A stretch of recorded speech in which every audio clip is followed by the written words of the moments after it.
어제 우리 고성국 TV 스튜디오 가서 여러분들 모시고 대담을 했습니다.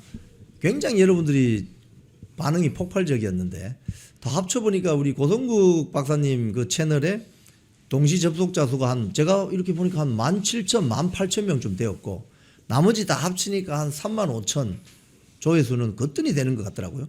야, 이거 참 좋은 논의의 장이다 이런 생각을 했는데 그 논의의 장을 마련해 주신 고성국 박사님 나오셨습니다. 안녕하십니까? 네, 안녕하십니까? 예, 어제 너무 반응이 좋던데요. 네, 아주 좋아하시더라고요. 예. 이렇게 함께하는 것만으로도 우리 자유파 국민들한테 든든함 또 희망 이런 거를 우리가 줬던 것 같아요. 예. 아주 기분이 좋았습니다. 예.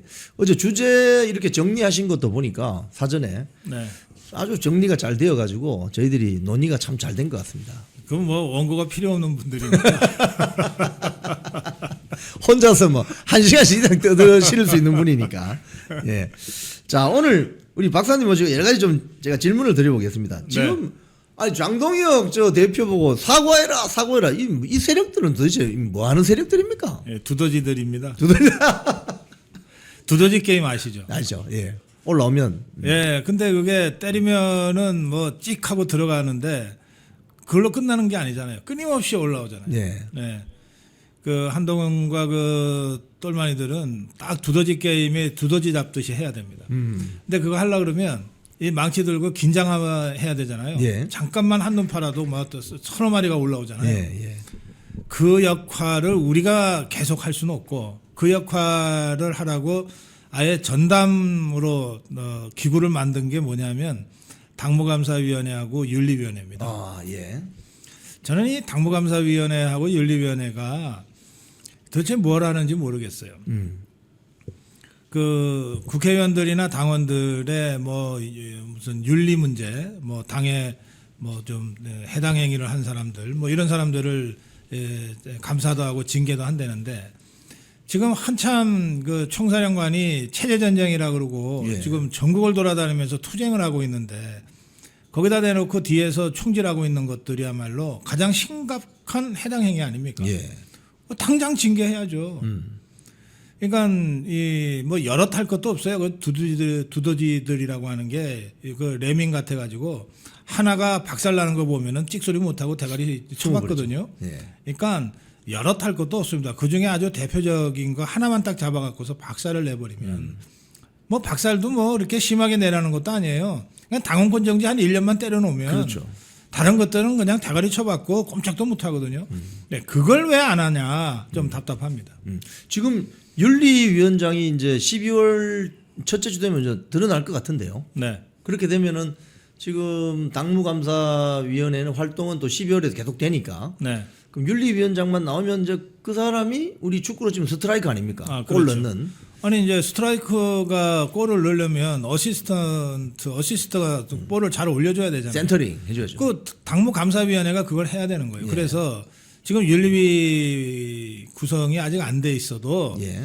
당무감사위는 이거 해당 행위니까 윤리위에서 심사해 주세요라고 미리미리 올려놓으면 돼요.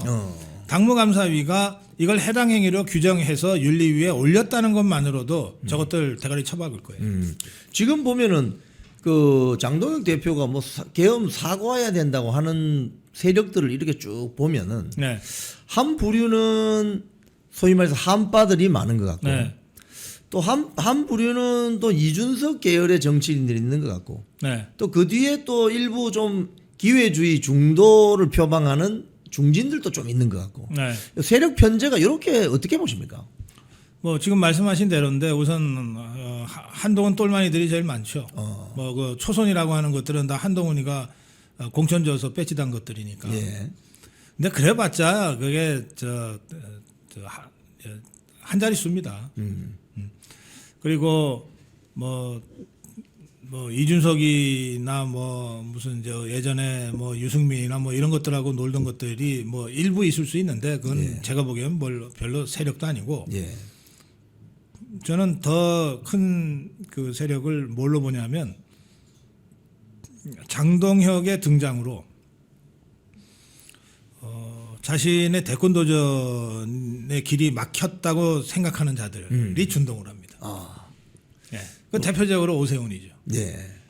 예. 그러니까 지금 이 상황은 그 단순히 뭐 사과할까 말까에 대한 무슨 저 의견 개진이 아니고 예. 장동혁 체제에 대한 집중 공격이거든요. 예. 그리고 이거는 핵심은 권력 투쟁입니다. 예. 그래서 이 문제는 우리가 아주 엄중하게 봐야 되는 것이고, 특히 지금 장동혁 체제 대표가 체제 전쟁을 선언하면서 지금 이 전국적으로 전선을 넓히고 있잖아요. 예. 근데 이 체제 전쟁이라고 하는 게 언제 시작됐냐? 물론 건국 과정에서부터 우리가 체제 전쟁을 겪어왔습니다. 그렇지만 우리 자유파가 다 제압을 했잖아요. 예. 그러다가 저것들이 80년대 중반부터 다시 기어들어 가지고 각지의 진지를 좌파화하고 이렇게 해서 권력을 탈취하기를 벌써 2번, 3번 했잖아요. 이제 그런 상황에서 이런 그 좌파들의 준동이 대한민국 체제를 위협한다. 그리고 이 좌파들의 준동 뒤에는 김정은의 이 대남 전선, 통일 전선도 있고, 예. 또 시진핑이의 그 자유파 그 붕괴 전략도 있다. 이렇게 생각을 하고 이 대한민국 체제 전복 세력과 전면적으로 투쟁해야 된다. 그냥 있으면은 대한민국이 망한다. 예. 이거를 알렸던 게 윤석열 대통령의 비상계엄이잖아요. 그렇죠. 예. 그러니까 윤석열 대통령은 사실 대통령직 걸고 그 자신의 이 생물학적인 그 생명까지 걸고 이걸 한 겁니다.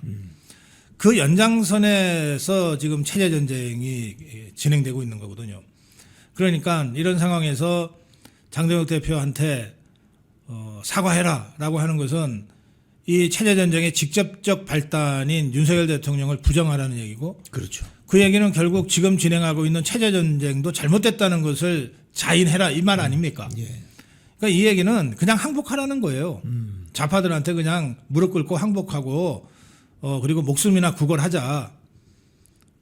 그리고 한참 전쟁하고 있는 장수한테 항복부터 하고서 전쟁해라.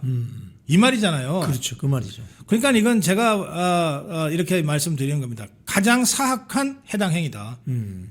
이건 그냥 의견 개진 차원이 아니다. 가장 사악한 해당 행위고 가장 사악한 배신 행위고 가장 사악한 간첩 행위다.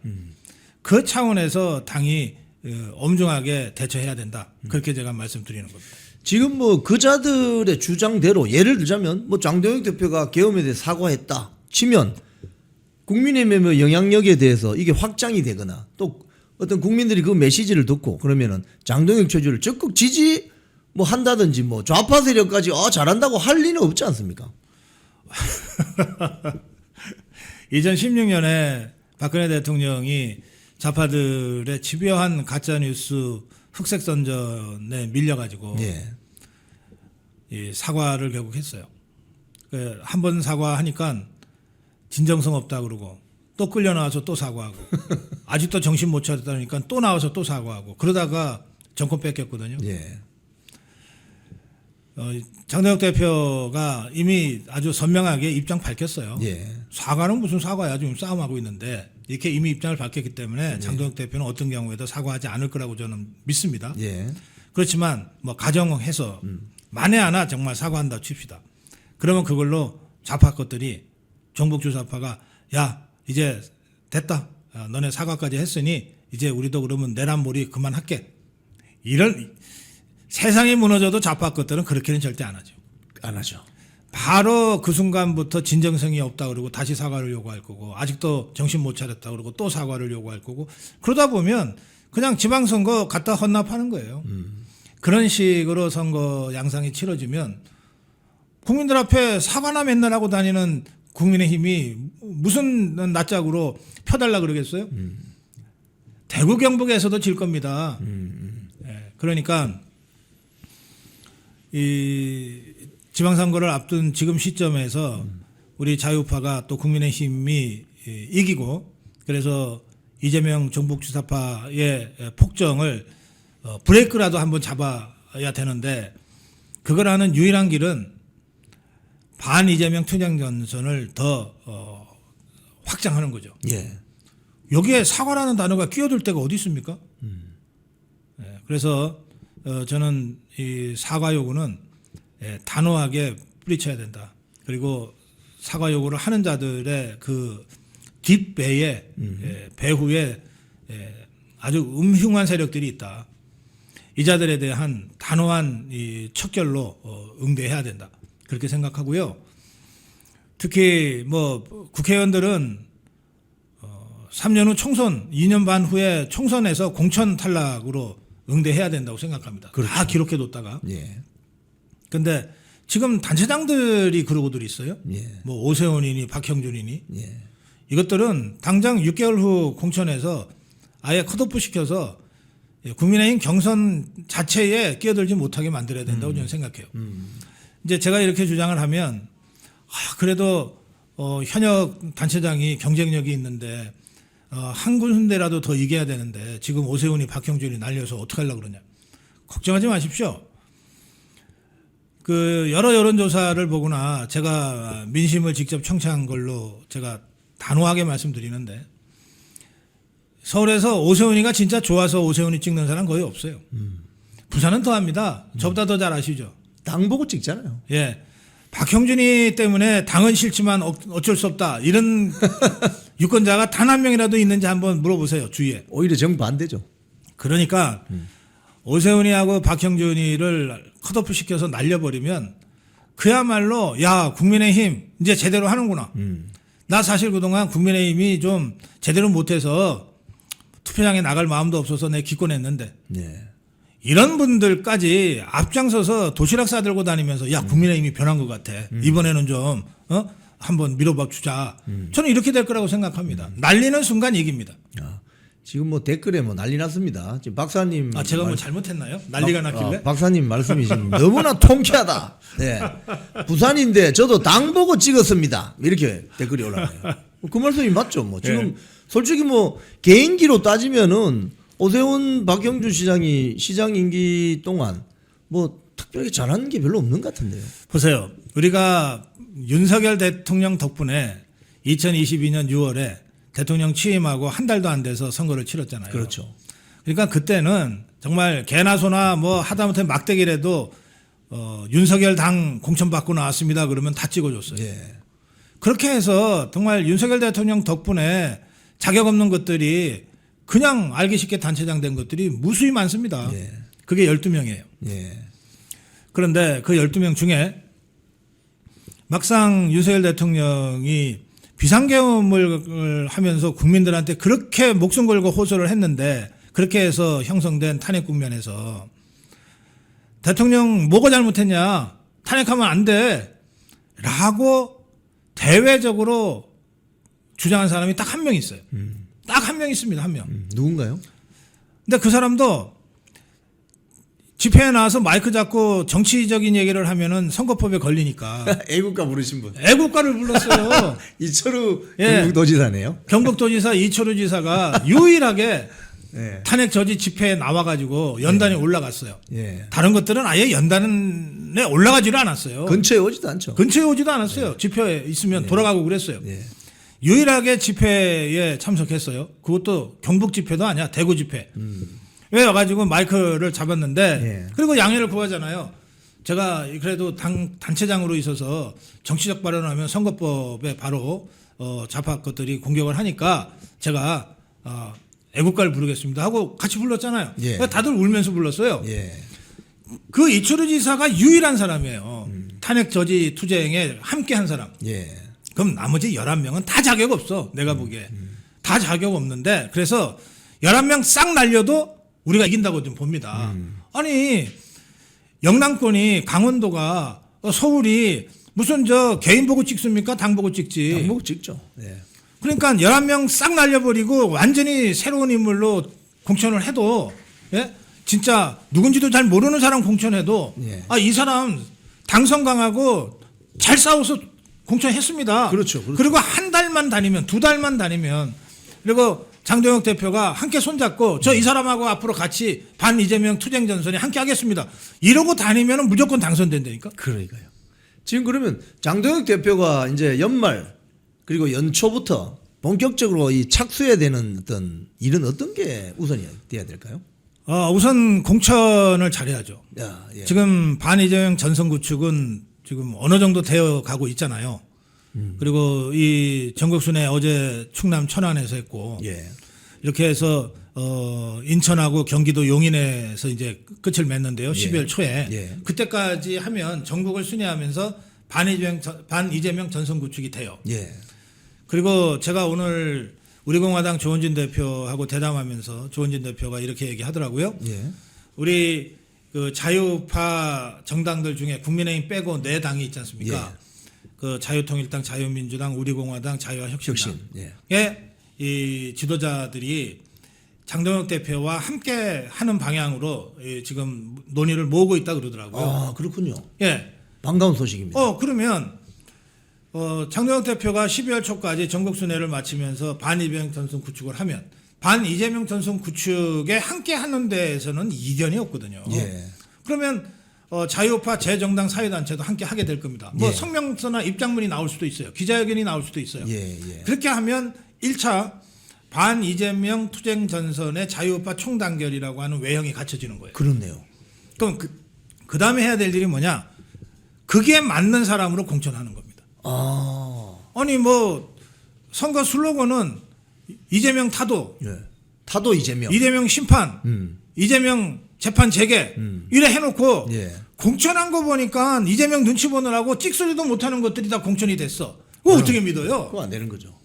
적어도 상징적인 몇몇 지역에서는 확실하게 당선 강하고 투쟁력 강한 확실한 찐 자유파를 공천해야 돼요. 모든 지역을 다 그렇게 할 수는 없지만 예. 저도 저는 서울과 부산 같은 상징성이 큰 도시에는 그렇게 가야 된다고 생각하는 예. 거예요. 아니 우리 지금 자유파 진영에 자원이 없는 게 아니에요. 이진숙 같은 훌륭한 정치인이 있잖아요. 예. 예. 그 이진숙 위원장이 서울시장 못하고 부산시장 못하겠어요? 꼭 뭐 저 자리 비어 있다고 해서 대구시장만 가야 됩니까? 전국적인 지명도가 있으니까. 이미 그렇단 말이에요. 예. 그래서 이런 식으로 공천을 잘 해야 됩니다. 그 다음에 그와 동시에 이건 단계별로 해야 될 일은 아니고 예. 동시에 여러 가지 일을 해야 되는데 예. 동시에 해야 될 일이 한동훈 똘마니들하고 이번에 사과 하면서 이 내부 분탕질을 다시 본격적으로 치고 있는 것들을 당헌 당규에 입각해서 처단해야 됩니다. 처결해야 돼요. 예. 뭐 다음권 1년 정지를 시키든 2년 정지를 시키든 예. 뭐 아예 출당을 시키든 어쨌든 이거 매듭을 지어야 돼요. 예. 사실 이 문제는 몇 년간 해결하지 못하고 여기까지 왔잖아요. 그렇죠. 그런데 선거를 앞두고 있잖아요. 그리고 우리 자유파 국민들이 투표장에 안 나가면 무슨 소리 이깁니까? 근데 자유파 국민들이 요구하는 거 딱 하나잖아요. 배신자 척결하고 이재명 타도하자 아닙니까? 그걸 해야지. 그거 하는데 뭐 그렇게 어렵습니까? 그냥 윤리위 열어서 땅땅 두드리면 끝나는 거 아닙니까? 예. 길어야 그저 한 달이면 끝날 일이에요. 예. 그래서 저는 이 문제는 12월 중에 매듭 짓자. 연말이 가기 전에. 예. 그래야 내년 1월에 모든 언론이 족보 언론들까지 포함해서 지방선거에 해가 밝았다. 그렇죠. 이러는 판에 이것들이 거기서도 또 준동하고 사과해야 된다고 했었고 그러면은 선거 제대로 못 치르거든요. 뭐 치르죠. 그래서 이거는 뭐 진통도 별로 안 따르겠지만 설사 다소간의 진통이 따르더라도 한동훈 똘마니들 이준석 유승민이 김무성이 똘마니들이 지금도 여기 준동하고 두더지들처럼 있잖아요. 예. 그것들을 다 쏟아내자. 대대적인 수술을 본격적인 선거 국면이 시작되기 전에 해내자. 전 그렇게 말씀드립니다. 지금 그 나경원 의원이 네. 지방선거관리단 위원장이잖아요. 네. 근데 내년 그 지방선거 경선 룰을 네. 당심을 70%, 네. 민심을 30%로 해서 당심 비율을 좀 많이 높이자. 이렇게 지금 의견을 표명을 했는데 네. 여기에 대해서 또 반발하는 사람들도 많습니다. 이 사람들은요 정당 정치할 자격도 없는 사람들이에요. 그러니까 정당이라고 하는 것은 입장을 같이 하는 정책 이념을 같이 하는 사람들의 자발적 결사체잖아요. 예. 그러니까 지도 그 정당원이잖아. 예. 국민의힘 당원이고 국민의힘에서 공천받아서 국회의원도 하고 뭐 시장도 하고 있는 자들 아니에요. 예, 예. 그러면 내년 6월에 공천이라고 하는 걸 할 때는 당의 후보를 추천하는 겁니다. 예. 당의 공직자 추천이 공천이에요. 예. 그거 당에서 하는 거야. 그러면 제일 중요한 거가 당원들의 뜻 아니에요. 그렇죠. 아니 나는 국민의 뜻을 가지고 하겠어 그러면은 나가서 무소속하면 돼. 누가 당에서 공천 받아달라고 붙잡아요? 당심은 뭐 믿을 수가 없어. 나는 민심에 따라서 할 거야. 그럼 민심 100% 하자 뭐 이런 얘기들도 그래서 나오는 거 아니에요? 예, 예. 아니 좋아. 그러면 당심 공천 이런 거 하지 말고 그냥 나가서 정말 국민의 바닷속에서 한번 빠져봐. 무소속으로. 빠져 죽을지 뭐 간신히 살아서 걸어올지 모르겠는데 예. 그 길이 열려져 있잖아요. 예. 무소속으로 출마하는 거 못하게 합니까? 누구든지 하라 그래요. 그럼요. 예. 아니 민심 100%가 좋으면 뭐하러 당에 있냐고 국민이 기다리는 저 국민의 바다로 뛰어들라는 거야. 그런데 일단 당에 들어와서 당의 공천을 받아서 뭐 하겠다는 사람은 당심을 우선 해야지. 예. 이걸 당심 50% 국민 50%로 딱 해놓고 난 다음에 아무리 이 국민이라고 하는 거를 전 국민한테 또 물어볼 수도 없잖아. 예. 당원들은 책임 당원들한테 다 투표권을 줍니다. 그렇죠. 예. 그런데 국민 50%, 민심 50%, 국민 50%라고 해놓고 이 국민은 모든 국민들한테 다 투표권을 줘서 전수조사를 해서 하면 좋은데 그것도 아니잖아요. 그것도 아니죠. 여론조사 하잖아. 그렇죠. 여론조사. 그럼 여론조사에 어쩌다가 전화를 받게 된 사람들이 이 책임 당원들보다 적게는 5표, 많게는 10표, 15배 이상의 그렇죠. 무게를 갖게 되는 거예요. 그렇죠. 그러니까 이 당비 내가면서 당에 충성하고 이런 사람들의 표가 그냥 어쩌다가 길 가다가 어쩌다가 걸린 이 우연히 가다가 걸린 이 사람들의 그 선택보다도 10분의 1, 15분의 1밖에 평가가 안 돼. 이게 무슨 말이 되는 소리입니까 이게? 그럼 당을 하지 말아야지. 누가 당 하라고 그랬어? 그렇죠. 예.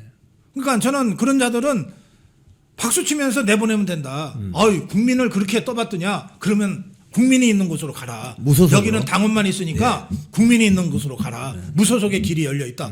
그렇게 풀어주자고. 우리가 무소속으로. 잡을 이유가 뭐 있어요? 예. 무소속으로 가면 되는 거죠. 네.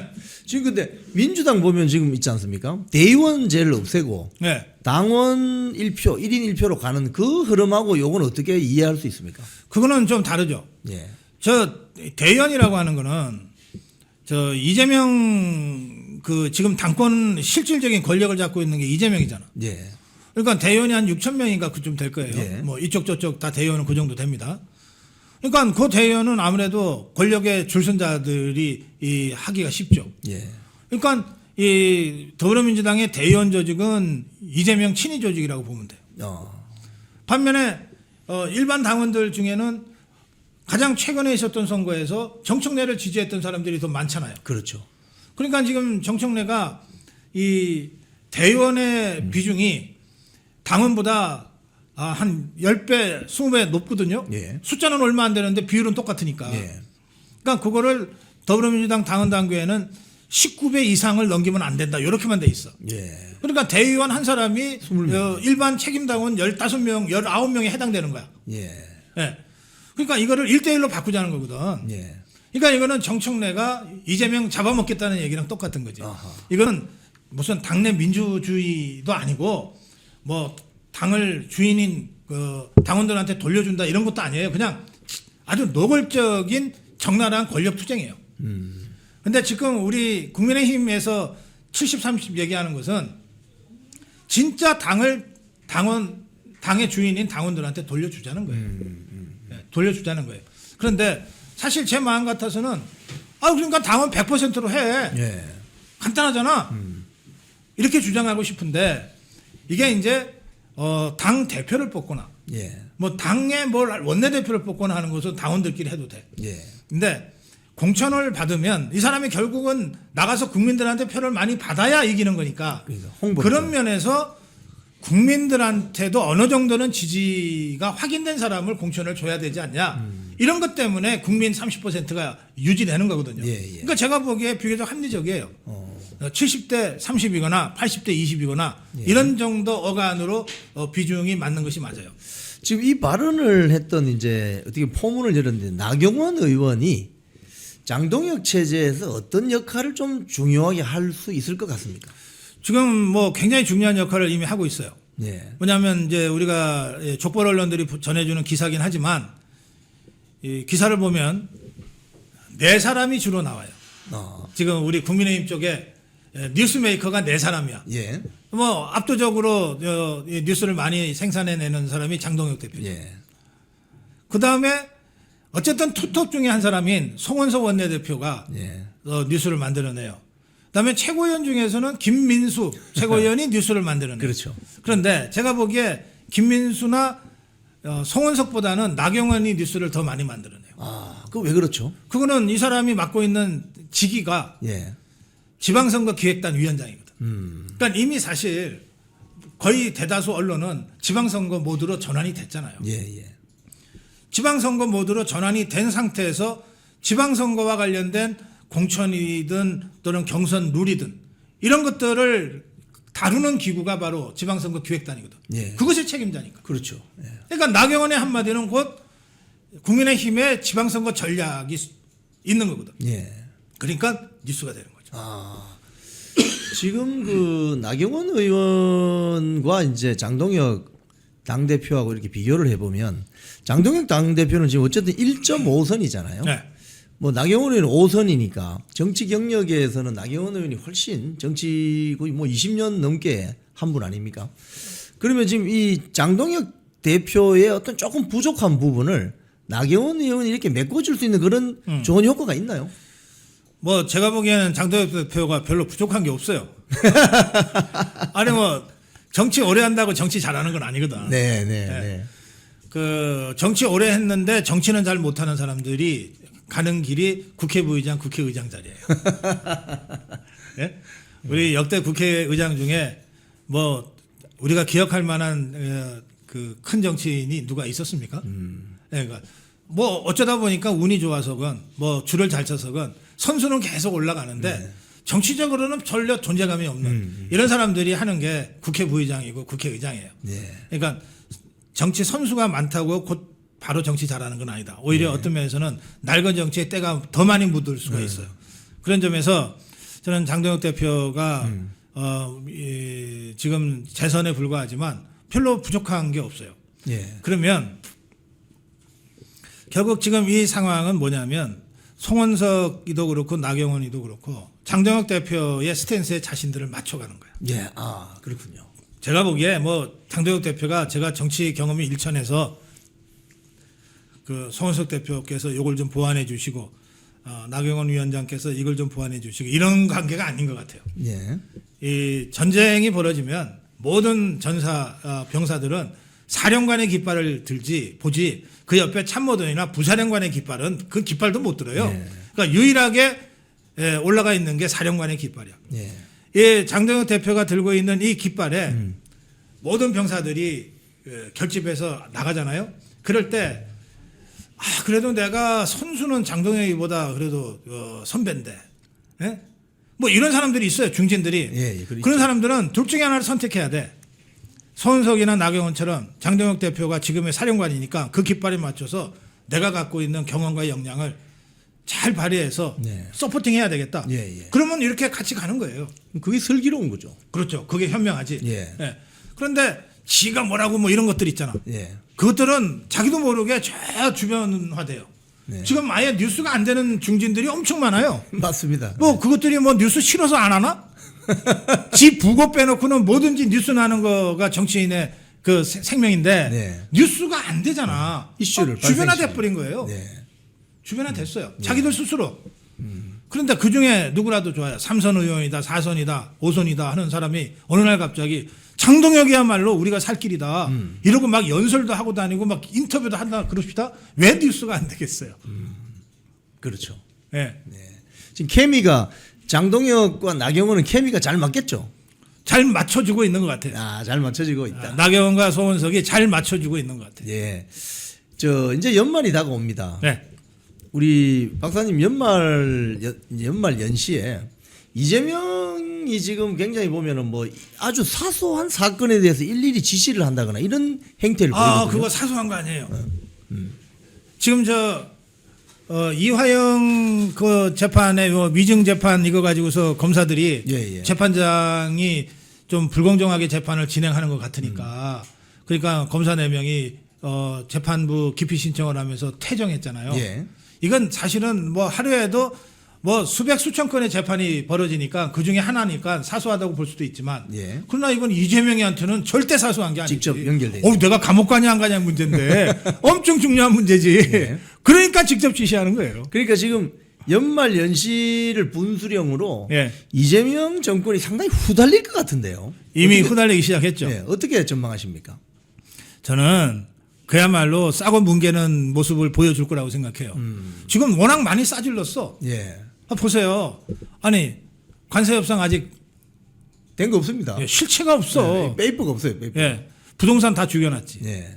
그다음에 코스피 이제 뭐 정말 언제 폭락할지 모르는 상태가 돼버렸지. 환율 그렇죠. 오죽하면은 그래 국민연금에다가 이 증권사들까지 불러가지고 그러니까요. 환율 방어해야 된다고 그러겠어요. 예. 이 큰일 났어. IMF가 이대로 가면 너네 큰일 난다고 경고 나왔지. 그러니까 이런 상황이잖아요. 예.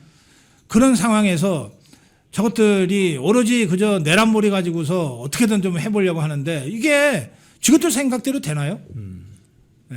온갖 방법으로 사법부를 겁박하고 협박했지만 예. 그래도 이른바 내란 사건의 형사재판은 지금들 생각대로 안 갈 것 같잖아요. 예. 이런 상황이 계속 되는 데다가 이를테면 어제 오늘 이제 실제로 굉장히 심각한 그 리스크가 또 생겼어요. 예. 아니 왜 대한민국 SNS에 중국 것들이 와서 설쳐? 그러니까요. 아직 사실관계가 확정된 건 아니지만 매우 유력하게 추정되잖아요. 한 6만여 건 한 명이. 예. 그럼 그게 그거 하나겠냐고? 드루킹이 별 겁니까? 이런 게 드루킹이지. 더구나 만약에 이게 중국에서 중국 사람이 한 것이 확인이 되면 예. 팩트가 확정이 되면 무슨 얘기가 되냐면 중국은 액수 자체가 안 되는 나라 아니에요. 그렇죠. 근데 거기서 액수를 통해서 7년 동안 매일 26건씩 해서 6만 건 넘게 했다 그러는 것은 중국 공산당이 직접 했거나 그렇죠. 중국 공산당이 허용해서 했거나 이거 아니에요. 그러니까 만든 조직이구나. 중국이라는 중국 공산당과 중국 국가가 해낸 거예요. 이거를. 그렇죠. 예. 그러면 근데 이게 이재명 종북주사파 종중주사파 세력하고 그럼 아무 관계가 없을까? 관계가 없어요? 저는 관계가 어떤 형태로든 있을 것 같은 생각이 많이 들어요. 내부의 조력자도 있어요. 물론 이거는 합리적 의심입니다. 예. 그러니까 이런 것들이 막 터지는 거예요. 그래서 이 자들이 싸질러 놓고서 수습할 수 있는 능력이 없으니까 오로지 그저 우리는 내란밖에는 할 게 없다. 이렇게 지금 다시 후퇴했어요. 그렇죠. 그러니까 아니 국회의장이라는 자가 무슨 그 계엄령 그거 어쩌고 저쩌고 하는 거 가지고서 지가 가이드를 한대. 그러니까 이게 별 희한한 짓들을 다 한다니까요.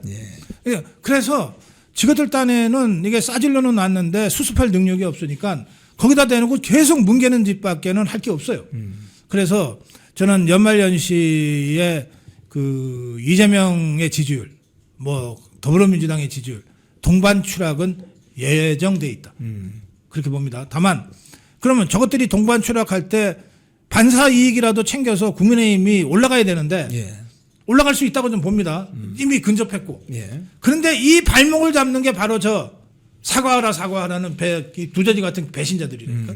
저것들 때문에 올라갈 지지율이 안 올라가요.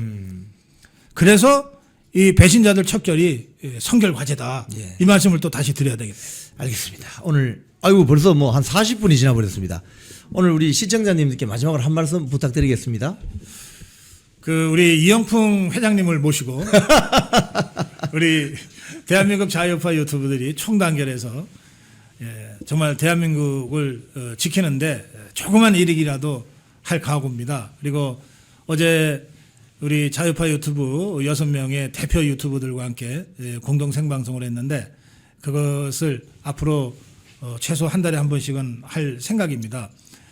여러분들 오늘 저희 고성국의 숲에 어떤 분이 이런 글을 올리셨어요. 그동안 자꾸 나눠지고 서로 갈등하는 모습만 봤는데 이렇게 어제 자유파 공동 생방송을 보면서 함께 하고 있는 모습만 봐도 눈물이 흘립니다. 막 그래요. 지금 이 다 함께 하나가 돼서 이재명 종북주사파 정권과 투쟁하자고 하는 이 심정이 정말 처절한 심정들이거든요. 자유파 국민들이. 예, 그 함께 투쟁하는 그 한가운데 또 맨 앞에 우리 이영풍 TV가 있다. 이걸 여러분들이 인식하시고 더 큰 지원과 후원과 사랑을 이영풍 TV에 보내주시길 바랍니다. 여기 장동혁 대표하고 인터뷰를 하면서 범우파 정당, 즉 4촌, 6촌, 8촌들끼리 다 모여야 되는 거 아니냐고 했더니 그렇게 가야 된다 이런 언급을 하신 적이 있는데 오늘 어떻게 보면 범우파 정당의 4촌, 6촌, 8촌 격인 우리 공화당의 조원진 대표님을 모셨습니다. 안녕하세요. 반갑습니다. 네, 이 마이크 조금만 당겨 주십시오. 4촌, 6촌, 8촌이 아니고 원조지 원조. 예, 우리 대표님 이 우리 영풍 TV에 처음 나오셨는데 우리 시청자님들께 한 말씀 좀 부탁드리겠습니다. 뭐 나오고 싶었어요. 뭐 말씀하시는 것도 또 생각도 저랑 비슷한데 이번에 특히 자유파 유튜브 청년앞에 그거 발족해서 회장 되신 것도 좀 축하드려야 되겠다. 그리고 10년 전에 박근혜 대통령 탄핵 2016년 그 겨울부터 지금까지 이제 바깥에서 싸워오고 있잖아요. 그래서 이 면면들을 제가 많이 알고 그때 상황과 지금 상황 왜 장동혁 대표가 그렇게 가야 되는가라는 부분에 대해서 좀 뭐 말씀을 드려야 되는 부분들이 장동혁 대표가 체제 전쟁이다 이 부분을 정확하게 이제 팩트 정리를 했어요. 그럼 체제 전쟁에는 좌와 우가 있지 중도라는 게 없습니다. 중도는 좌로 봐서도 사쿠라, 우로 봐서도 사쿠라예요.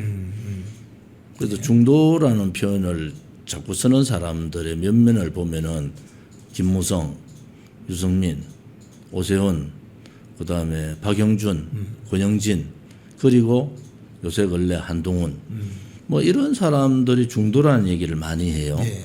그리고 그 사람들은 중도가 아니고 우파로 봐서는 배신자지. 체제에 대한 전쟁을 이게 체제 전쟁인가를 모르는 아직도 덜 떨어진 자기 정치하는 사람들, 자기 중심 정치하는 사람들 그런 사람들의 모습을 지난 방송 보니까 뭐 권영진에 대해서 얘기를 하던데 저는 12명이 윤석열 대통령에 대한 탄핵을 소추안에 찬성했다. 그 전 사건이 더 중요해요. 어떤 거죠? 투표하러 들어가자. 투표 들어가자. 네. 우리 이제 박근혜 대통령 때도 그때 비서실장 했던 그 양반이 윤 대통령 비서실장 했던 양반이 자유투표하자, 뭐 투표하러 들어가자 이래가지고 62명이 나온 거거든요. 그 현장에 제가 있었고, 탄핵소추 투표하러 들어갈 때 저 혼자 반대 발언을 했어요. 그 다음에 뭐 저런 뭐 그날부로 이제 완전히 이제 그 탄핵의 반대길로 들어왔는데 이 투표하러 들어가자 해서 제가 기억이 한 35명인가 들어가서 뭐 20몇 명 들어갔는지 거기에 투표하러 들어가자 한 사람이 권영진이잖아요. 그러면 투표하러 들어가면은 이거는 탄핵 소추가 가결되는 건 다 알잖아요. 그렇죠. 정치하는 사람은 투표하러 들어가면 안 된다는 입장이야. 이건 들어가는 순간이 끝난다. 왜냐하면 이게 비공개 투표이기 때문에 무기명 투표잖아요. 그런데 이제 투표 끝나고 막 그 반대가 엄청나게 심했어요. 대구에서. 특히 대구의 기자들, 그다음에 권영진하고 가까운 사람들조차도 또 배신하냐. 이래가지고 난리가 났어요. 그때 나와서 권영진이 나중에 무슨 표현하느냐. 반대했는 12명을 색출해야 된다. 이렇게 또 위기모면하잖아요. 이재명이 당대표 때 그때 재판 문제 이렇게 해가지고 그때 경기도지사 때예요. 난리가 났죠. 근데 권영진이가 그 재판 좀 선처해줘라. 이런 성명서를 발표한다니까. 그리고 지금 민주당의 좌파들은 권영진이 자기들 편이야. 그리고 권영진이 국정감사하는데 너것들이 내한테 그럴 수 있나 이런다고. 네. 그러니까 이게 우리가 중도라는 사람들은 소위 자유민주주의 체제에 대한 또 이 자유민주주의 체제가 무너지면 어떤 나라가 되는지에 대한 문재인 때도 여러 번 헌법적 가치인 자유를 무너뜨리려고 뭐 민중민주주의라고 말은 못했지만은 그런 국민들에 의한 뭐 그런 민주주의 하자 뭐 이래 가지고 떠들었었잖아요. 그게 민중민주주의예요. 근데 지금은 뭐 이재명 워낙 노골적으로 거기 나라 체제가 무너지고 상권이 다 붕괴되고 소위 사건이라는 소위 언론 방송이 장악되고 방송통신법 개정안에 의해서 이제 5권 내년 6.3 지방선거에 지방 권력까지 장악하면 5권이 되잖아요. 네, 그렇죠. 그러면은 지가 독재하기 싫어도 이재명은 독재하고 싶어 하지. 저는 이재명이 5년 하고 그만둔다. 천만에 11년 간다. 이런 얘기를 하고 다니는데 이재명 그러고도 남을 사람이라. 예. 그런데도 중도 타령을 한다. 이 독재의 사회주의 레일은 이 입법 독재, 민주당 입법 독재 레일을 다 깔았잖아요. 예, 그렇죠. 예. 그리고 열차는 사회주의 열차는 지금 달리고 있는데도 아직도 구시대적 얘기를 하는 거야. 중도 얘기하고. 그러니까 중도론자들을 보면은 그냥 저는 뭐 사쿠라를 넘어서 배신자다. 그런데 배신자들이 조중동 언론 방송을 지고 하는 건데 그 당시 박근혜 대통령 탄핵 때도 조선일보가 왜 돌아서서 저렇게 갔는지 중앙일보는 홍석현 회장이라는 사람이 워낙 딴 생각을 갖고 있고 JTBC는 손석희, 중앙일보는 보수, JTBC는 좌파 뭐 이렇게 양쪽 다리를 다 걸치고 있었잖아요. 뭐 동아일보는 제가 알지만 제일 마지막까지 버티다가 지금 형국과 똑같은 게 채널A부터 시작해서 TV조선 그다음에 JTBC 막 이런 부분들의 종편에 대한 그 정리 단계였어요. 종편 중에 한두 개를 정리한다. 그러니까 꼼짝 못한 거예요. 지금도 돈으로 이러한 조중동 그 구시대 미디어에 대해서 돈의 잣대를 자꾸 갖다 대니까 이들이 지금 꼼짝을 못 하잖아요. 그 당시에 조선일보는 뭐 사주에 대한 우병우 수석의 그 조사 뭐 다 아는 사실이라고. 그러니까 결국은 보면은 자기 사주 지키기 한 거 아니냐 너가. 결국 정권은 바뀌니까 그러고 하려니까 아유 내 사주를 지키기 위해서 했습니다. 아니면 내 사주 대통령 만들려고 했습니다. 이거는 말 못 하잖아. 그렇죠. 그러니까 중도 얘기를 하는 거예요. 그렇죠. 지금도 예를 들어서 쟤들이 자유민주 체제 틀 안에서 이재명이 뭐 어떻게 한다. 그럴 경우에는 뭐 양비론이 필요해요. 필요한 게 양비론을 해도 되는데 지금은 그게 아니고 체제 전쟁이 자유민주 체제가 완전히 무너지는 상태에서 조중동이 저래 가는 것은 사쿠라 언론이다. 우리 같이 이런 얘기하면은 우리를 욕을 못해. 어떻게 욕을 해요? 거구라고 해. 그러면 황교안도 거구고 조원진도 거구고 안에 앉아서 중도 얘기하는 자들만 거구가 아니야. 장동혁도 이제 거구가 됐어. 대통령 후보에 있는 김문수는 대통령 후보 되기 전부터 계속 거구야. 그 대통령 후보가 됐어.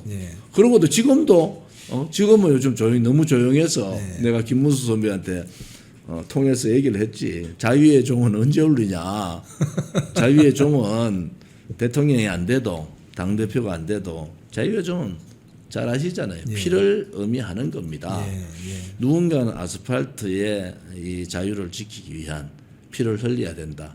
그게 김문수 선배고 조원진이면은 거기를 갈 수밖에 없다. 이렇게 얘기합니다. 지금 이게 정청래라든지 예를 들자면 최민희라든지 뭐 예를 들자면 뭐 조국이라든지 뭐 심지어 이재명조차도 중도 확장해서 권력 잡아야 된다 소리 안 하지 않습니까? 그들은 중도라는 얘기를 할 필요가 없어요. 왜냐하면 중심을 잡기 있기 때문에 지금 장동혁 대표의 행동이 지금 우리가 볼 때 보수의 중심을 지금까지 이 탄핵 정국, 저는 암흑의 시대 10년, 예. 뭐 윤석열 대통령 3년도 암흑의 시대다. 왜? 입법 독재에 의해서 대통령의 권력을 한 번도 행사하지 못하는 그런 경우다. 그런데 그거를 이제 사적인 문제로 자꾸 비판을 하는데 저는 그 당시에 국민의힘이 윤석열 대통령 정부에 대해서 민주당이 대선 불복하고 있다. 예.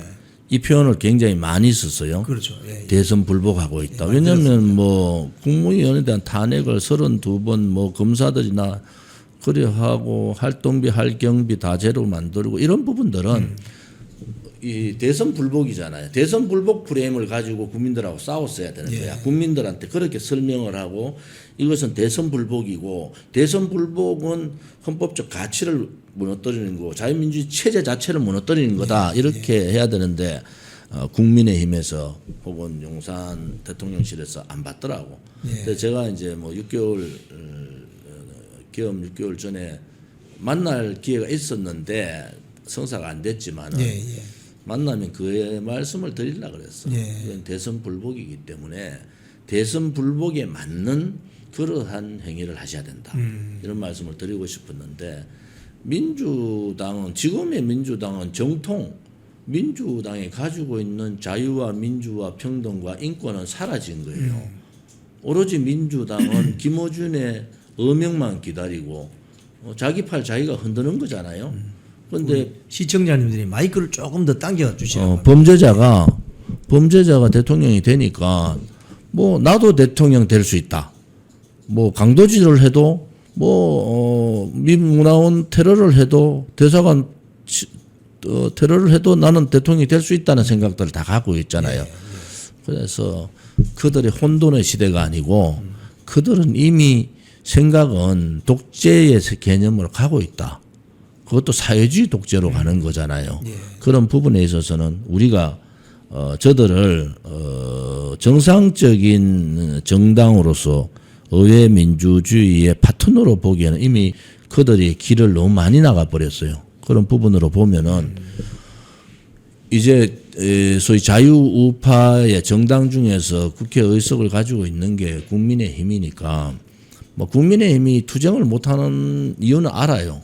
왜냐하면 107명 중에 한 70명은 공천만 받으면 되는 지역이라서 뭐 굳이 내가 투쟁해가지고 뭐 좋은 지 10년 밖에서 보니까 국회의원도 안 되고 아무것도 안 되더라. 뭐 이런 입장을 가진 것 같아요. 특히 TK 영남권 의원들은 그러면 국회의원 하면 안 됩니다. 지금 나라가 망해가고 있다는 거는 여러 징후가 있잖아요. 관세 협상 똘똘말이 한 거예요. 관세 협상은 이재명의 정통성 없는 이재명을 정통성 하나 지키려고 그것도 미국한테 승인받기 위한 과정이었고 그 과정에서 대한민국의 주요 산업들을 넘겨준 매국 행위다. 저는 그래 보고 관세 협상은 완전한 실패고 결과가 나와 보면은 뭐 이제 국민들께서 아니 관세 협상 잘 됐다는데 그렇게는 언론 방송이라는 게 장악되고 나면 그래 되는 겁니다. 그렇죠. 그래서 우리 이번에 자유우파 유튜브 총연합회의 기대가 제가 대단히 큽니다. 이제 뭐 기존의 그 구시대 언론에 대해서 별로 믿음이 없고 그래도 많은 사람들이 그걸 보잖아요.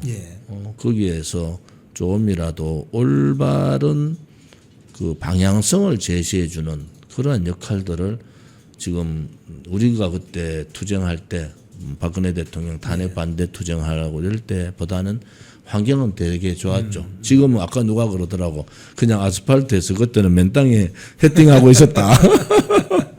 그런데 지금은 2030 청년들도 깃발을 들고 이제 2030 청년들의 그 행동에 대해서 기성 정치권이 답을 줘야 됩니다. 지금 1948년 정당이 생기고 2030 세대 40까지 자발적으로 아스팔트에 나와서 자기들의 주장을 정당에 의해서가 아니고 자발적으로 한 적이 없어요. 그런데 그들이 나온 것은 소위 이 분노죠. 기존 정치권에 대한 여야를 막론하고 물론 좌파 좌파 정치권들의 사회주의 독재로 가는 길에 대한 걱정, 또 미래에 대한 그러면 암울한 미래, 뭐 불확실성 이런 거에 대한 이제 답을 달라는 거잖아요. 그렇죠. 이제 그 6개월 이상을 저렇게 하는데 이제 국민의 힘이 혹은 기존 정치권이 답을 줘야 된다. 그 답을. 예. 그것이 이제 제가 얘기하는 시대 교체와 세대 교체. 제가 얘기하는 10년의 암흑 시대를 좀 정리를 하자. 이 10년의 암흑 시대에 대통령, 정통성 있는 대통령이 2번을 탄핵당했고 탄핵했는 자들은 아직도 고개를 들고 잘 살고 있어요. 거기에 대한 분노예요. 너거는 탄핵시켜놓고 너거는 잘 먹고 잘 살더라. 그러면은 우리가 배웠던 정의는 어디 가고 우리가 배웠던 진실은 어디 가고 우리가 배웠던 도덕은 어디 있느냐라는 물음을 하잖아요. 거기에 장동혁 대표가 이번에 이것은 체제 전쟁이다. 예. 이렇게 선언을 하면서 그 일부에 답을 줬는데 선언 플러스 이제 행동할 때가 됐다. 그래서 뭐 각 지역마다 범죄자 이재명 재판 속해 우리도 뭐 전국에서 하고 있잖아요. 그런 활동이라든지 또 청년들의 기존 정치권에 대한 윤어게인이라든지 또 부정선거에 대한 얘기라든지 각 분야의 사람들의 주장을 결국은 국민의힘이 다 껴안아야 되잖아요. 그렇죠. 껴안아서 이것은 같이 그래도 정리해서 갈 건지 이것은 먼저 해야 될 일, 그 다음에 해야 될 일, 또 차후에 해야 될 정권을 잡았을 때 해야 될 일을 정리를 좀 할 필요가 그렇죠. 있다 이렇게 보는 거죠. 자, 그러면 저 장동혁 대표가 뭐 이 스튜디오 와서도 그런 말씀하셨는데 우리 저 조원진 대표님이 계시는 우리 공화당 또는 뭐 고영주 변호사님이 대표로 있는 뭐 자유민주당 또 지금 구주화 변호사가 대표로 있는 자유통일당 또는 뭐 황교안 대표가 있는 뭐 자유와 혁신 당하고 내년 6.3 지방선거 연대할 필요 있느냐 했더니 이재명을 반대하는 세력이면 다 우리가 연대할 수 있다 이렇게 그런 뉘앙스로 말씀을 했거든요. 그게 이제 체제 전쟁이라는 예. 표현이죠. 이게 일반적인 이제 직권이라든지 권력의 이동 문제가 아니잖아요. 이게 예. 체제에 대한 국민의 감정선을 건드렸고 예. 이제 국민이 참을 수 있는 인내의 한계가 온 거예요. 그럼 장동혁 대표가 이것은 체제 전쟁이라 선언하면서 사회주의 독재, 반자유민주주의 체제 세력들 또 반대한민국 세력들 이러한 제 세력들이 다 뭉쳐야 된다. 그러한 부분에서는 정확한 방향성을 갖고 가는 거잖아요. 그동안에 중도 타령하다가 다 망했잖아요. 다 나라가. 망했죠. 뭐 중도 타령하다가 홍준표 같은 사람 또 뭐 자기 정치하려고 뭐 바른손인지 뭐 오른손인지 그런 세력들도 다 들어왔잖아요. 결국은 한 번의 탄핵으로 끝나야 되는 탄핵을 하면은 반드시 국민들로부터 정치적인 심판을 받는다. 그리고 탄핵을 하면은 그것이 뭐 김무성, 유승민의 정치적인 판단으로 끝날 문제가 아니냐. 그 잔재가 남아 있으니까 또 탄핵을 해도 살아남는다라는 허황한 꿈들이 있는 거예요. 그래서 이번 기회에 첫째는 보수의 중심을 확실히 하자. 예. 그게 이제 소위 반 이재명 자유우파 세력들을 하나의 중심으로 모으자. 그게 연대예요. 예. 그다음에 두 번째는 내부에 대한 정리. 왜냐하면 지금 조중동이나 그 종편에 나가는 패널들의 소위 국민의힘을 대표한다는 패널들은 다 중도파고 탄핵파들이에요. 네. 그 사람들이 나가서 무슨 말을 합니까? 김무성 똘마니들, 한동훈 똘마니들, 그들이 가서 하는 얘기는 중도 타령할 수밖에 없어요. 윤석열 대통령이 아직 내란에 대한 재판도 안 끝났는데 그렇죠. 내란이라는 자기 입으로 내란 우두머리라고 얘기해요. 그런 자들이 과거에 국민의힘 있었다. 저는 그 사람들의 면면을 보면 전부 다라고 얘기해요. 김무성 똘마니들. 소위 말하는 박근혜 대통령 때 탄핵에 앞장섰던 자들, 김종혁 같이 이번에 윤석열 대통령 탄핵에 앞장선 자들이 밖에 나가서 언론 나와서 뭐라고 얘기하겠습니까? 뭐라고 얘기해? 나라가 지금 다 망하고 체제가 붕괴될 상황이고 상권이 무너졌는데 밖에 나가 보면은 국민의힘은 국민의힘인데 한동훈 사진 붙여놓고 입당원서 받더라고. 저것들이 미쳤구나. 저는 그런 생각밖에 안 드는 거예요. 그렇죠. 네. 그래서 나대지 마라. 한동훈 너 시대는 끝났어. 한동훈이 살아남을 수 있는 길 유일하게 밖에 가라.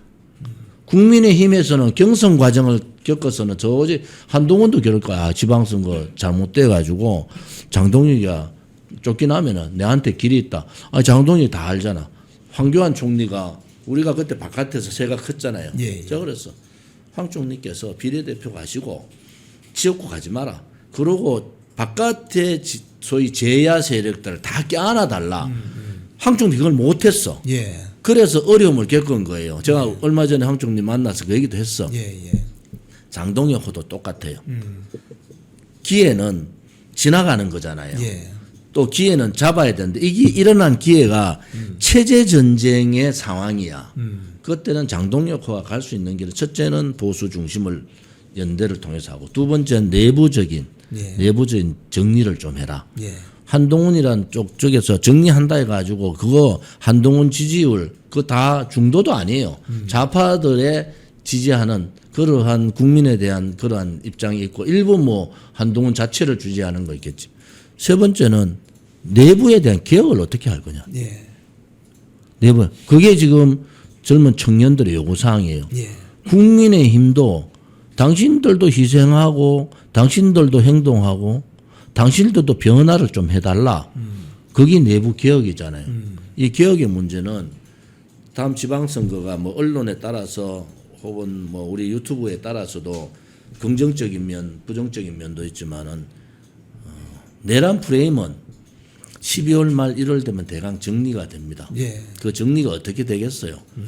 이제 뭐 3대 특검의 결과 신통찮을 거예요. 그런데 어떤 결과가 나오면은 얘들은 그걸 가지고 정치형내는 좀 무식하다고 할까?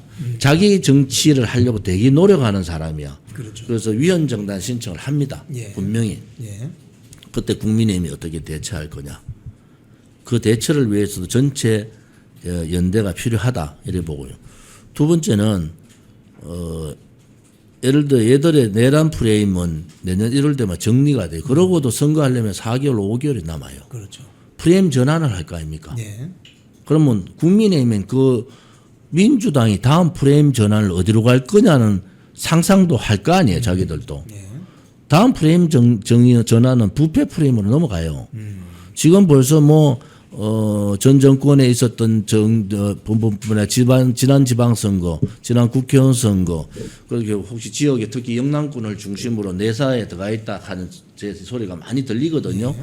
그러면 국민들의 감정은 내란 프레임에 대해서는 뭐 아니야.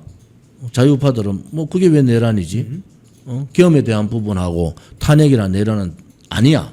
이런 부분이잖아요. 예. 그런데 이게 부패 프레임은 달라요. 그거는 국민들의 예를 들어서 뭐 일주일에 한 명씩 돈 먹은 사람들 까기 시작한다고 쟤들은 그러고도 남아요. 그러면 선거가 어떻게 될까? 거기에 대한 대처를 어떻게 해야 되냐? 보편적인 감정을 건드리는 거니까. 그 국민의 그렇죠. 감정선을 그렇죠. 저것들이 싸우지도 못하면서 대통령은 탄핵시켜 놓고 돈까지 참 받아먹었어. 이런 프레임으로 좌파들은 갑니다. 네. 뭐 그게 몇 명이 됐든 간에 그게 뭐 통일교하고 연관이 됐든 뭐 이래 가지고 이미 그 상황들은 예상할 수 있잖아요. 예. 그리고 이제 돈 폭탄 주죠. 이재명이 국무회의에서 왜 돈들을 찔끔찔끔 주냐고, 왜 나눠주냐고 좀 한테 묶어줘라. 그게 이제 선거 전이야. 네. 그래서 저는 뭐 1인당 100만 원도 줄 수 있을 가능성이 있다 이래 보는 거예요. 예. 그러면 돈도 갖다 붓고 뭐 저거 정책도 갖다 붓고 한쪽은 내란 프레임을 몰고 한쪽은 내란 이제 정당으로 위헌정당 신청하고 한쪽은 부패 프레임 몰고 이게 뭐 좌파들은 전방위적으로 막 들어와요. 네. 근데 오른쪽은 앉아가지고 아니야. 지금도 뭐 중도 아니야? 뭐 우리가 중도를 버리면 될 수 있겠어. 이따위 소리 하는 사람들이 있어요. 지금은 이제 우리 우파 국민들이 중도 얘기하는 자들은 사꾸라다. 왜 제가 이름까지 다 거명했잖아요. 김무성, 유성민, 오세훈, 박형준, 권영진, 한동훈 그 중도를 얘기하는 사람들의 면면을 보면은 거의 사쿠라에 가까워. 지금 단체장들은 저는 보수 단체장이 많잖아요. 윤석열 대통령 덕분에. 그렇죠. 덕분에. 보수 단체장들 지금부터 선거 6개월 전부터는 보수야. 맞습니다. 그런데 당선만 되면은 보수는 없어. 지금 부산시장 박형준이 며칠 전부터 갑자기 또 목소리를 내더라고요. 보수야. 네. 오세훈도 가만히 있다가 이제 보수야. 네. 그런데 우리가 한번 보세요. 그 당시에 진지론을 가장 잘 이용해 먹은 게 이재명이야. 성남에서부터 동부연합, 뭐 김현지 21, 성남이 21 등등등 엮어가지고 그리고 경기도지사 내가 그걸 확장했잖아요. 그거를 배우려고 그걸 하려고 박원순 시장이 또 서울시에다가 막 갖다 부었어. 그렇죠. 좌파 시민단체. 우리는 뭐 했어요? 지금 단체장 하는 사람들 한번 물어보자고. 우파의 연예인들 한 사람들을 좀 챙겨봐서 우파의 시민단체들한테 좌파의 지원금들을 끊고 그것을 우파로 돌려주기로 했어. 겁들이 많아가지고. 그러다가 세월이 지나 3년 6개월 잘 해먹다가 6개월 나면 그때부터 보수야. 당선되면 또 보수 아니야. 자기 정치에 자기가 잘나서 시장 되고 도지사 된 줄 알아요. 그래서 요거에 옥석을 잘 가려야 된다. 그다음에 이제 예를 들어 서울시장 선거다. 저는 걱정되는 게 부동산 저기 이제 뻑을 쳐서 서울시의 분위기가 좀 나아졌잖아요. 이번에 서울시장은 어떻게든 해서 4년 해야 되잖아. 그래야 되잖아요. 그렇죠. 그런데 오세훈을 좌파들이 가만히 놔두겠어요? 저는 거의 뭐 보궐선거 해야 된다. 오세훈이 되면은. 그때는 또 서울시장 가지고 올 수 없을지도 몰라. 제가 정치적인 상황들을 분석해 보면은 좌파들은 좌표를 찍었다고. 오세훈을 좌표 찍어가지고 저거 돼도 우리가 지금은 오세훈하고 지금은 안 붙을래. 근데 다음을 생각하는 사람들이 있어요. 그거는 보궐선거를 그 민주당에서 나온 얘기들이라. 그래서 우리가 그러한 부분들을 잘 이제 우리가 예측을 해야 된다. 그래서 그런 부분들이 기회이면서 위기라는 얘기는 다 뭉쳐야 된다. 지금 와서 뭐 재선 의원들이 중진들이 가가지고 중진들은 조원진이가 너무 잘 알죠. 제가 있었으면 5선이에요. 제가 3선 때 탈당이가 나왔잖아요. 그 당시에 제가 당 서열 3위야. 당대표 원내대표 제가 수석 최고위원이야. 그런 입장에서 봐서는 이제 그 입들 좀 다물라. 제2의 탄핵도 그러한 중도론자들 때문에 이게 정리를 못했다. 이번에도 정리 못하면은 이제는 좌파들한테 대통령이 돼도 좌파들한테 탄핵의 빌미를 계속 줄 수 있다. 이번에는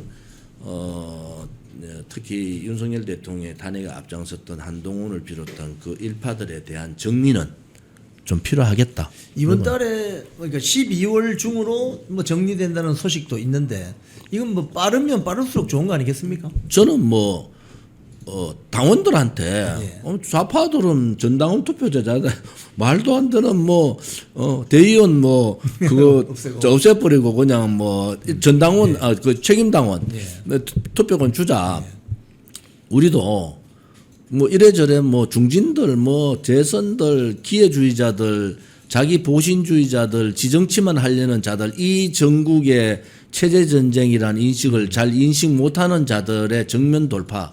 장동훈 대표는 다 할 수 있어요. 장동영 대표. 왜? 전당원 투표하세요. 그렇죠. 전당원 투표를 밀어붙여서 당원들의 뜻이 너희 뜻보다는 더 강하지. 그렇죠. 조중동의 물타기보다 우리 당원들이 더 중요하다. 그럼요. 그런 입장을 가지고 당당하게 나가라. 그다음에 당 게시판 문제도 나올 거 아닙니까 결과가. 그러면 결과를 가지고 당원들한테 물어보자. 당원들한테 이러한 사실 이러한 분란의 사실이 있었는데 이걸 어떻게 하면 좋겠는가 물어보면 되잖아요. 왜 그게 중요하냐. 지금은 힘을 가지고 가야 되잖아요. 몇몇 사람들이 내가 이렇게 막 연대하겠다고 나가잖아요. 그러면은 조중동이 막 까요. 중도론자들이 또 까. 왜? 중도를 가야 자기들의 입지를 넓힐 수 있는 길이 생겨요. 자기 말을 잘 듣는다는 거야. 그런데 이게 그렇지 않은 상황이야. 지금 체제전쟁이라는 상황. 그 네 마디의 모든 내용이 다 암축되어 있어요. 체제전쟁, 전쟁이잖아, 전쟁. 그것도 6.25와 같은 체제전쟁이에요. 체제전쟁에서는 전쟁에 맞는 행위들을 하셔라. 국민의힘도. 지금은 나가는데 실탄도 안 가지고 그냥 나가면 되나? 전쟁인데 그 실탄이 뭐예요? 실탄이 사람이라. 국민의힘을 지지하던 보수 자유우파를 지지하는 국민들의 지지가 실탄이잖아요. 예. 이 좌파들하고 싸우면서는 예. 그럴 때는 장동혁 대표가 당당하게 나가셔서 전당원 투표제를 자주 활용하셔라. 그러면은 뭐 더 이상 할 말 없어요. 예. 정당은 주인이 누구예요? 당원이 대한민국의 국가의 주인은 국민이고 정당의 주인은 당원입니다. 그렇게 당원들의 뜻을 수렴해서 그 방향으로 가시면 된다. 뭐 이렇게 눈치 보고 얘기 듣는 거야. 만나자 하는데 안 만날 수는 없지. 다 들어가. 아, 잘 알겠습니다. 뜻을 반영하겠다 그랬잖아. 그럼 또 반영하면 돼. 그러면 그 문제를 전당원 투표제로 한번 물어봅시다. 그러면 되는 거예요. 지금 이것도 하나 여쭤보겠습니다. 야당 쪽에 말이죠. 지금 정청래 파들 또는 김민석 파들 또 이재명 파들 이렇게 서로 각축을 벌이는 것 같은데 이렇게 되면 약간 서로 간의 균열이나 틈새가 보이지 않겠습니까? 뭐 지방선거 때까지 예. 볼 거예요. 왜냐하면은 정청래 제가 잘 알죠. 뭐 행안위 간사도 같이 하고 온데 가는 데마다 정청래 말 그대로 조선배 카바 사람이면서 내가 맨날 분리다닌다. 뭐 행안위부터 해가지고 저 정보위 해가지고 막 그래가 겹칠 때가 많아요. 저 사람은요 생각보다 자기 하고 싶은 대로 하는 사람이야. 예. 가끔 눈치만 보는데 정청래 뒤에 엄청난 백이 있어. 예. 김어준이라는 백이 있어요. 네. 지난 대표 선거 때 그게 명확하게 드러났잖아요. 네. 그래서 개딸들이나 강성 지지층들은 이재명 이제 고까지야. 더 욕심내면 안 돼. 그런데 이재명이 욕심을 내요. 왜 욕심을 내냐? 이게 이제 민주당에서 다 대강 알아. 예. 지금 국정기획위원회가 그동안에는 대통령 중임제만 얘기했잖아요. 예, 그렇죠. 개헌은 대통령 중임제다. 예. 이랬는데 중임 갈로 열고 연임 갈로 닫고 해놨어. 예. 중임에다가 갈로 열고 연임 갈로 닫고 해놨다고. 그러면 연임을 넣었잖아요. 그렇죠. 그 이재명 연임하는 방법이 뭐가 있어요? 3년 있다가 국회의원 선거 때 대통령 임기 2년 남아. 내가 2년 포기할게요. 그러고 대통령 우리 연임제 나를 좀 포함시켜 달라. 그때부터 이제 또 이제 언론들이 막 들고 일라는 그래 보수 쪽에서 저 꼴 보기 싫은데 2년 그만한다니까 하자. 또 좌파들은 막 좋아.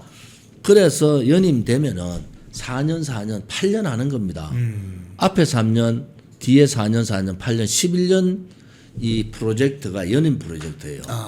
예. 그러면은 그 안에 내부적으로 누가 나도 대통령 하고 싶은 사람이 있잖아요. 그렇죠. 그런 사람들의 반발은 있지만은 그 반발이 현직 대통령과 이재명 소위 말하는 개딸들을 이길 수 있을까? 또 뭐 지금 뭐 엄청나게 이재명이 포지션 이동을 하고 있다고. 예. 그다가 이제 이번에 뭐 미국으로부터 소위 말하는 우리나라의 브로쇼 산업이라는 조선, 자동차, 반도체, 그다음에 로봇 산업부터 해가지고 막 넘겨줬어. 예. 그래서 저는 미래 세대의 먹을거리를 미국에다 갖다 바쳤다. 미국이 아무리 우리하고 우방이지만은 트럼프가 우리한테 그러면 안 되는 거야. 그럼 당당하게 해야죠. 그리고 마스가 조선 얘기를 했는면 전 역적이다 보는 거야. 조선을 안 돼도 저는 조선이 15년 고생하다 겨우 자리 잡아가 이익을 끌어들이고 있어요. 그런데 그거를 미국하고 같이 한다?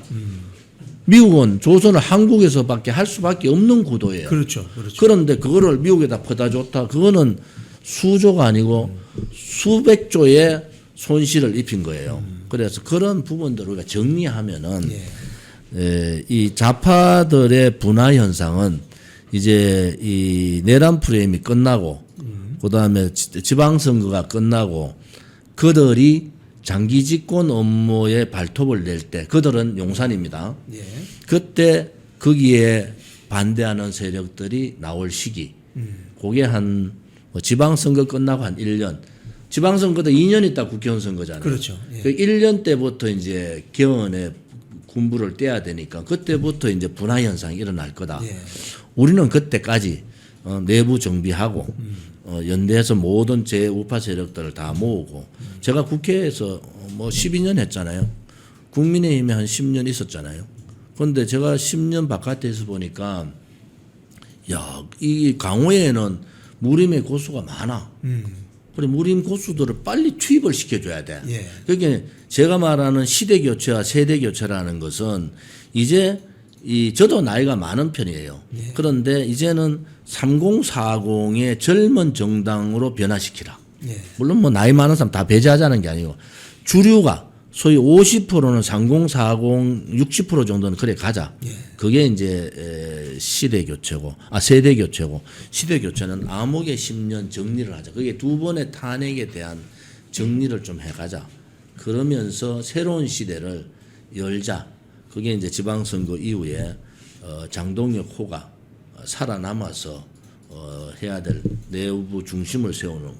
그다음에 바깥에 외연 확장하는 거. 세 번째 내부 정리하는 거. 그리고 네 번째 개혁. 당내 개혁하는 거. 이러한 구도로 가면은 저는 뭐 나름대로 지방선거도 그렇고 이 사회주의 독재도 맞고 또 다음 국회의원 선거도 승리로 갈 수 있는 그런 발판을 마련할 수 있겠다. 이런 생각을 가지는 거죠. 예, 오늘 이거 뭐 시간이 그냥 어떻게 진행하는지 모르겠네요. 우리 마지막으로 우리 시청자님들께 한 말씀 좀 부탁드리겠습니다. 좌파들이 강한 척해도 예. 저들의 약점은 대단히 많습니다. 그것은 우리가 저들보다 약하기 때문에 저들이 강하게 보여요. 그래서 우리가 강한 모습을 갖추면 됩니다. 우리가 뭉쳐서 중심을 잡고 가면은 저들은 꼬그라집니다. 그러면서 변화와 쇄신 개혁을 과제를 하고 제가 말씀드린 2030, 40 세대에 대한 답.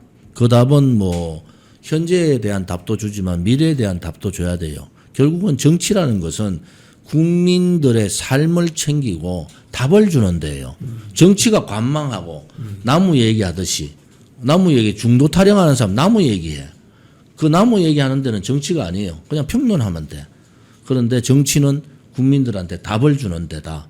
그 답을 국민의힘과 자유우파 모든 제정당들이 합당 통합 연대를 통해서 국민들한테 답을 드리자 하는 것이 제 생각이고 또 이번에 자유총 우리 회장이 되셨는데 자유우파 유튜버들이 어렵습니다. 정말 지원해야 된다. 그것이 애국이다. 저는 그래 봐요. 그래서 애국하는 길은 관심 가지고 많이 보고 그다음에 서명대 보이면 가서 서명하고 그리고 가능하면 모임 가서 이재명 재판 속개해야 된다. 그리고 지지하는 그런 말들을 좀 하시는 게 그게 애국이다. 이래 봅니다. 아이고 오늘 장시간 좋은 말씀 나눠주셔서 정말 고맙습니다. 오늘 많이 배웠습니다. 아이고. 자주 좀 모시도록 하겠습니다. 네, 고맙습니다. 자주 뵙겠습니다. 네, 감사합니다. 네, 우리 조원진 우리 공화당 대표님과 뭐 한 40분 넘게 지금 대담을 나눴습니다. 사실 저희들이 이 보수 우파 애국 세력이라고 하면 전통과 관습과 그동안의 어떤 트래디션을 많이 존중해주는 그런 정치 세력이라고 볼 수 있지 않겠습니까? 그동안 인생을 살아온 어떤 경륜, 또 정치 세계에서의 어떤 쌓아온 어떤 경험, 이런 것들이 풍부한 분일수록 지혜롭습니다. 지식이 아니라 지혜로워야 됩니다. 지식을 많이 가지고 있는 사람들도 많지만 지혜로운 사람은 그렇게 찾기가 쉽지 않죠. 오늘 조원진 우리 공화당 대표님 모시고 장시간 말씀을 나눠보니까 제가 참 저도 많은 것을 배우게 됩니다. 범우파 정당의 어떤 모든 제정당의 연합, 어떤 연대를 이뤄내야만 장동혁 국민의힘 당대표 체제가 정말 방향성을 뚜렷하게 가지고 갈 수 있겠다, 이런 생각을 하게 됩니다. 자, 오늘 방송 끝까지 시청해 주신 여러분께 정말 감사드립니다. 많은 분들이 끝까지 시청해 주셔서 감사드립니다. 그리고 오늘 이 방송을 우리 공화당 당원분들도 많이 보신 것 같은데 여러분들에게도 큰 화이팅 기원하겠습니다. 잘 다니던 회사에서 해고됐습니다. 외롭고 힘들었습니다. 내 혼자 이렇게 외톨이가 되는 거 아닌가 걱정이 앞섰습니다. 그런데 하루 이틀 시간이 지나니까 많은 애국 국민들이 찾아와 주셨습니다. 그래서 우리는 승리했습니다. 혼자 가면 외로운 길이지만 같이 가면 즐거운 여정이 됩니다. 나라를 지키고 대한민국 정치 혁신을 바라시는 분들이 계시다면 우잘사 회원에 가입해 주십시오. 우파는 잘 싸워, 우리도 잘 싸워. 우잘사 회원에 가입하시면 나라를 살리고 대한민국 정치를 혁신할 수 있습니다. 우잘사 회원이 되셔서 다 같이 손잡고 즐거운 여정에 동참합시다. 우잘사 화이팅!